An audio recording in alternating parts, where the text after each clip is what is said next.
que ela se pôs no mundo para achar o fundo do que chamam de poço e ela brilhou e brilha muito. Açucena, cantora, atriz, historiadora, que honra te receber nesse mês que celebra as mulheres, a alma feminina. Seja bem-vinda. Muito obrigada, Lilian. Estou muito feliz de estar aqui na Caras com vocês.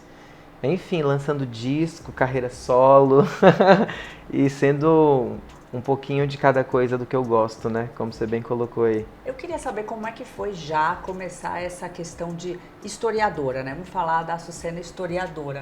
Como é que foi sair desse lado da historiadora e chegar aos palcos e decidir ser cantora, se definir como cantora? Eu diria que a música me roubou da faculdade, da academia. Eu já estava num percurso de seguir carreira acadêmica. Quando eu entro na USP em 2011, eu me encanto pelo ofício do historiador. Achava uma coisa assim magnífica, assim. A partir de documentos de outras épocas, você desvendar uma leitura de uma sociedade e como essa leitura ela interfere na sociedade presente. Isso para mim porque a história ela não está no passado. O passado ele permanece vivo, constituindo e construindo o presente, ainda mais as narrativas que a gente apresenta do passado, que é algo muito mais poderoso. Se você tem um aspecto do passado, isso era apaixonada, enfim, queria seguir carreira acadêmica. Já tinha começado a entrar na aula de francês, para ir para a Sorbonne, bababá, carreira acadêmica. Aí a Amy Winehouse inventa de falecer. Inventa de falecer. Uma das minhas maiores referências, que eu sou apaixonada pela obra da Amy. E tenho um amor, assim, por tudo que ela representa como mulher, com a revolução na composição que ela traz, a junção entre o rap e a música da década de 60, e o jazz, e o reggae, o ska, ela funde gêneros. Então, e com essa voz, que é essa potência, né? Sim, justamente. E aí a Amy, quando ela morre em 2011, é o ano que a gente entra na faculdade, foi uma comoção muito grande pra gente. Eu amava a obra dela, então a gente volta no segundo semestre falando dela, tipo assim.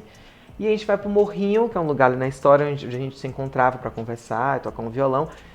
E o Rafa estava com violão, a gente começou a tocar umas canções dela. E aí o pessoal do Centro Acadêmico falou, por que vocês não fazem um show pra Amy Winehouse? Aí a banda As Bahias da Cozinha Mineira, que é uma banda que eu tinha, surge a partir desse show. E o show foi um sucesso. As outras faculdades da USP começam a chamar a gente para tocar nas festas universitárias. E aí começa o nosso desejo de uma possível carreira profissional. Aí a música já estava me atiçando a sair da faculdade, né, de história, a deixar o ofício de ser uma historiadora, que eu amo até hoje, não preciso deixar, né, é algo que me toca, mas em 2015 a banda lança seu primeiro disco, As Bahias da Cozinha Mineira.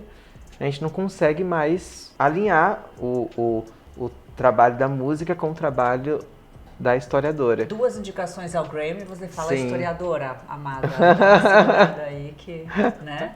Pois é, então, que foi uma surpresa pra gente, né? Imagina, uma banda independente no Brasil. Nós fomos as primeiras trans a sermos indicadas ao Grammy, que foi algo bem legal, assim, ter essa chancela de um prêmio tão importante pra música. Ou seja, é uma prova que a gente estava fazendo música e foi muito importante para entender que o nosso lugar é onde a gente quer estar, né? Você já falou um pouquinho de uma das tuas referências, Amy Winehouse. Eu queria saber quais foram as mulheres que te inspirou e que te inspiram até hoje. Ó, na música? Na música. Eu acho que a maior... Música na vida, fica à vontade, a casa é tua. Sobre música, né? Eu acho que a Gal foi a grande referência, porque... Você fez um tributo, inclusive. Sim, eu começo minha carreira solo fazendo um tributo ao disco Fatal de Gal Costa. E depois vem Baby Te Amo, que é um show mais intimista, com violão, guitarra. São canções dela que eu gosto de cantarolar em casa, e trazem esse lugar da intimidade de quem ama uma cantora. E Gal, ela me ensinou o que é um disco de verdade, assim. Porque eu já ouvia Gal na novela, na rádio, no cinema, mas quando eu fui para um disco dela que eu fui entender, olha como se faz um disco, olha como se pensa uma obra, a narrativa sonora, a narrativa das letras, Ou seja, o disco é uma obra de arte. Eu acho que Gal me ensina o que é uma obra de arte. E além de tudo, eu sempre penso na coragem dela como artista na década final de 60 e 70. O Brasil sob uma ditadura militar, ela vindo de um movimento musical e artístico muito importante que é o tropicalismo. E a Gal, ela teve na carreira dela grandes momentos de coragem. Então um deles foi o disco Fatal, que é um disco que me impressiona pela sujeira estética. O Brasil não tinha condições técnicas de captação sonora de uma formação com guitarra, baixo, bateria. E é um disco sujo, um disco que tem microfonia, que tem tropeço, que tem... E ela decide lançar um disco contracultural. Então, para mim, é de uma coragem, assim. Eu não sei se eu teria, e hoje é um disco aclamado, né? Imagina, Fatal, um dos principais discos da discografia brasileira. Outro momento foi o disco Índia, quando ela decide, na real, a capa do disco era ela de biquíni, só que a vagina dela delineada pelo biquíni, o que era um escândalo. Na época, né? O disco teve que ser vendido com invólucro azul para a capa não ser mostrada. Então ela teve uns lapsos, não lapsos, né, mas umas atitudes assim de coragem. Outra foi, que eu acho que é a questão tanto do cabelo quanto da perna, porque a gente vem de um país muito racista e a Tropicália traz um discurso da miscigenação, ou seja, a miscigenação está no Brasil. E um cabelo que é muito aceito é como o nosso cabelo está agora, um cabelo mais controlado, um cabelo mais... Eu tô aqui no gelzinho. E as cantoras se apresentavam assim, isso. Né? Então Gal, Bethânia, Caetano, eles trazem a estética de um país miscigenado. Não estava colocado se a miscigenação foi feita pela violência ou não. Não é mas é um fato que isso é um país miscigenado. Então o cabelo ser representado de outro jeito... artista tem que incomodar também. Não só a gente é afago, mas também é incômodo. A gente também é tempestade, mas também é brisa. A arte tem que ter tudo. E acho que esse fato do cabelo, dessa decisão de ter um cabelo quase que indomável e uma postura indomável, porque eu lembro que a Rita Lee falou assim, a Gal, quando ela apareceu nua na TV, que ela estava seminua, né? Mas não era mostrando as pernas, era uma decisão dela, não era para hipersexualizar, ela só queria ser sensual para ela. Então foi um escândalo também para a sociedade, a gente não sabe dizer o tamanho da consequência na sociedade do que foi, porque, por exemplo, as vedetes poderiam ficar nuas. Gal já era uma cantora respeitada, ou seja, uma cantora respeitada não poderia mostrar as pernas. E ela vai lá e decide. Então eu acho que assim, ela foi de fato uma referência, tanto no sentido musical quanto comportamental, e uma referência de coragem. E você conseguiu dar um abraço nela, que eu ouvi você falando Sim. Numa entrevista, cruzou num banheiro com a Gal e falou, meu Deus, é a Gal na minha frente. Justamente. Algumas vezes, o primeiro foi essa, a gente estava ensaiando, eu chego a ficar muito feliz, porque foi imagina, a minha maior referência musical estava ensaiando do meu lado, e a gente não sabia, e foi no banheiro, foi no encontro no banheiro feminino que a gente se cruzou. E ela foi super amorosa, assim, me deu um abraço, só que eu não consegui falar nada, só consegui pedir um abraço, porque você encontra a Gal Costa nos corredores do estúdio, amor. Depois eu encontrei com ela em Brasília, As Bahias foi a banda que abriu para ela no festival Satélite da Martinha, em Brasília. Depois a gente encontra ela no lançamento do documentário O Nome Dela é Gal, da Dandara Ferreira. Depois a Dandara faz o filme, mas antes eu fui com a Ana Mui Laerte, inclusive, e aí converso um pouco com ela, super tímida, encontro com ela em outros shows, mas eu nunca consegui, porque quando você é fã assim, né, é difícil. Por exemplo, eu cantei com o Caetano, eu sou muito fã do Caetano, mas o Caetano eu consegui conversar, muito assim, fiquei 4 horas praticamente conversando com o Caetano. Com o Gal foi difícil, assim, ter essa... Acho que é porque tem esse lugar, né, do totem. Você já colocou ela lá. Eu te amo. Pois Mas ela foi a minha maior referência na música. E na vida, sua avó, Luzia. Qual foi o papel de Luzia na tua vida? Com uma frase bíblica, eu sei que ela mudou muita coisa na tua Muita universo. coisa, porque assim, a religiosidade, ela pode ser usada de diversas maneiras. Tua família judia. Sim. É isso. E ela não é, ela foi casada com... A mãe da minha mãe é judia e a mãe do meu pai não é, mas o pai dele é, então ela é a parte da avó que não era judia. E ela usa o texto judaico como decisão para me incluir. Porque você pode usar a religião de diversas formas, inclusive para amar ou para pregar intolerância. No caso, minha avó decidiu amar. E aí foi a época que eu estava muito afastada da minha família, estava sem voltar há algum tempo para a Bahia, tava depois da transição de gênero, que é uma fase muito difícil, de solidão muito profunda. E a minha avó decide falar assim, tá tudo bem com você. Você lembra daquele verso bíblico que Deus fala assim, Deus não vê como o homem vê? O homem vê a aparência, Deus vê a essência. Eu vejo a essência. E é lindo porque ela foi num lugar tão profundo e ela falou, né? Deus manda o profeta Samuel buscar um rei para Israel e o profeta vai, e o pai, quando abre a casa para o profeta, apresenta os seus filhos que tinham mais características de rei e não era nenhum deles. E o pai tinha esquecido até do último, que era Davi. E Deus chama a atenção do profeta. Olha, você está vendo para a aparência. Eu não olho definitivamente para a aparência. Isso não é um atributo divino. A minha avó fala, continua usando o batom que você usa, o vestido que você usa, tá tudo certo. Você acha que Deus está olhando para isso? Deus tem muitas coisas muito mais importantes. Pois é, para cuidar. E minha avó foi para um lugar tão... da religião que é o amor. Que mesmo, é o amor. Né? Não tem outra palavra. Que é a generosidade, que é o cuidado com o outro. E não é muito mais bonito amar? Oh. Agora, de que forma a música conseguiu te fazer entender o universo feminino? A tua música, a música das mulheres que você tem como inspiração? A música já é ela, né? A música. A música sempre foi... É outra divindade. Também. Justamente. Ela sempre me fez olhar para a beleza do feminino, né? Eu acho que tem isso. Desde criança, quando eu ia para a vitrola, era a voz das mulheres que amava. Amo os cantores homens, não fiquem com ciúmes, amo vocês. Mas eu sempre me chamava a atenção, eram as vozes das mulheres, assim. A atitude, a beleza da mulher no palco.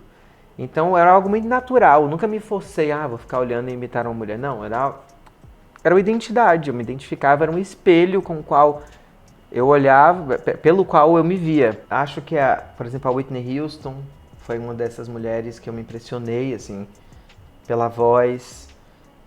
A Amy, a Gal, a Elza Soares. Então são artistas que construíram em mim um lugar da música como um poder da mulher. Então, quando você olha para a música e essas mulheres e a construção do feminino a partir dessas mulheres, é algo que me impressiona. Essas mulheres puderam construir linguagem de revoluções, do que a gente chama de luta das mulheres, ou seja, de demandas políticas, sociais, estéticas. A gente ainda conseguiu vencer muita coisa, não totalmente, a gente está falando de relações trabalhistas abusivas, muitas mulheres ainda ganham menos do que homens e ocupam o mesmo cargo, a mesma função, têm as mesmas demandas ou até mais. Muitas mulheres enfrentam dupla jornada de trabalho, ou seja, trabalham no seu trabalho formal e quando chegam em casa ainda tem que cuidar da casa, fazer comida para os filhos, para o marido, passar roupa, lavar roupa. E ainda isso é tido como normal, como natural. Ou seja, o homem não precisa fazer, a mulher precisa fazer. Eu vejo essas cantoras como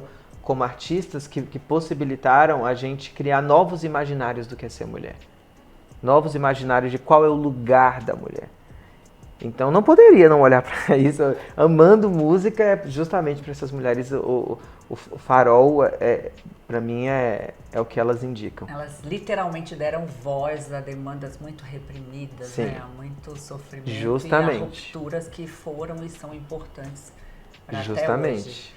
E você também é uma voz que está aí inspirando e quebrando muitas barreiras. Como é que você se vê como essa referência para tantas mulheres, para tanta gente, para tantos seres humanos? Eu fico muito feliz, né? Eu fui dar uma entrevista esses dias num podcast e aí uma das meninas que era trans falava assim, você foi uma pessoa muito importante para mim.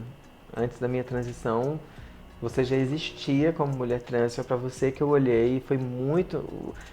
E engraçado, né, que quando a gente lança a banda em 2015, a gente não tinha muitas referências, assim. E se ser uma referência hoje é muito importante, mas é também necessário dizer que eu não sou perfeita, porque as redes sociais criaram em torno da gente, das referências, algo como sobre-humano, né? Não, a gente tem um bocado de defeito. Eu acho que é muito importante humanizar essas figuras que são referências. E eu fico muito feliz de poder ser referência, de poder entender que eu ainda estou construindo o meu caminho. Tenho muito por conquistar. E não falo por todas as pessoas trans, não falo por todas as mulheres, não falo...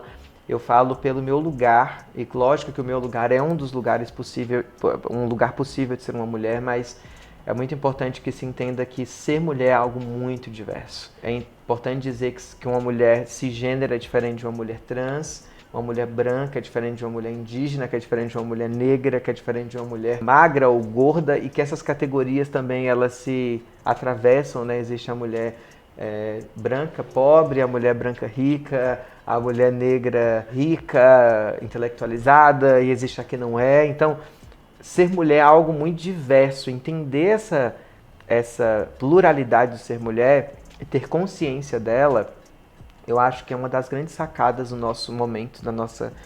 Porque a gente entende privilégio, a gente entende o que é sororidade. Porque, por exemplo, você vai entender o lugar que eu cheguei, ela não consegue, mas eu posso criar maneiras dela chegar até aqui, sabe? Então, assim, ter consciência do meu lugar foi muito importante para poder também me referenciar e ser referência. Porque eu acho que a consciência de quem eu sou também me deixa dizer coisas que outras pessoas não estão dizendo. E que outras pessoas me ensinam também, porque eu também tenho referências, né? Então eu tô aprendendo com as minhas referências também. É um ciclo, né, que eu tô você recebe, justamente. distribui também. Eu tô aprendendo com mulheres assim que são incríveis, como a Djamila Ribeiro, como a Paty Cazé, que em outra área, né, que me ajuda muito, como a minha empresária, que é a Valéria Graziano, como a Bianca Lombardi, que está aqui comigo, como que são mulheres que fazem o meu círculo ser interessante, porque a gente está discutindo o tempo todo. Não, a gente se diverte também, a gente tem nossos momentos bagaceiras também, o nosso momento de falar do que é supérfluo, do que é banal, do que é trivial, mas também do que é importante. Porque a gente não fala só o que é importante, porque a gente tem vida para falar, a gente tem fofoca para fazer, mas a gente também tem política para fazer. Então a gente também, quando as demandas são muito sérias, a gente coloca as demandas no lugar da seriedade. Então eu acho que isso me deixa como um ponto de referência que eu tenho muito orgulho da minha carreira, de poder dizer as coisas que eu disse, de poder atravessar com a consciência do que eu produzo. Tenho muito para aprender ainda, muito! E quero aprender com essas mulheres maravilhosas, com esses aliados maravilhosos que estão por aí. Enfim, acho que é por aí. E eu quero te agradecer pela tua presença aqui, nossa homenageada na Caras. E eu queria que você deixasse um recado para as mulheres que estão acompanhando a gente e que te admiram. Primeiro dizer que é uma bênção ser mulher. É uma bênção poder expressar a sensibilidade do mundo através da natureza do feminino, através da beleza do feminino, através da leveza. Acho que se o mundo fosse menos masculino, a gente não teria tantas guerras como hoje. Acho que a natureza da mulher, existe guerra, existe briga, não quero idealizar, também existe, mas existe um lugar muito mais de contemplação e de resolução pela diplomacia. Vamos agradecer todo dia pela oportunidade de colocar luz no mundo, de dar a luz ao mundo, e que a gente seja portadora sempre desse dar a luz. A você que pode dar a luz fisicamente, a você que não pode, independente disso, ser mulher sempre dar a luz.